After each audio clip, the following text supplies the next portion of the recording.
Picture coming home after a day that drained every ounce of energy from you. Your feet ache and your spirit feels brittle, and hunger gnaws at you. Not just your stomach, but deep in your soul. Luke 24, we read of the risen Christ that knows this weariness. Amid the disciples' awe and confusion, he asks for something to eat, and they give him a piece of boiled fish, which he eats before them. That simple meal carries profound meaning. Resurrection life cares for our bodies as much as for our spirits.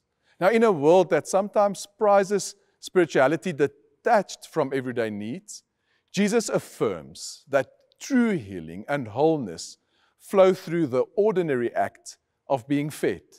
He stands with us in our physical hunger, whether it's for food, rest, or human connection, and transform it into an encounter with His grace.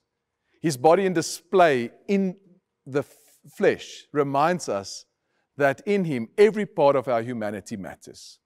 Now, where do you feel most hungry? Physically, emotionally, or spiritually?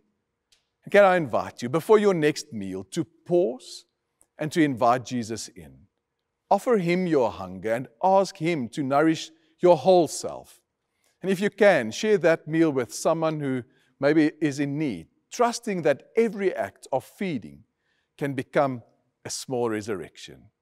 What hunger in your life will you lay before Jesus today, inviting Him in to transform your need into His resurrection feast?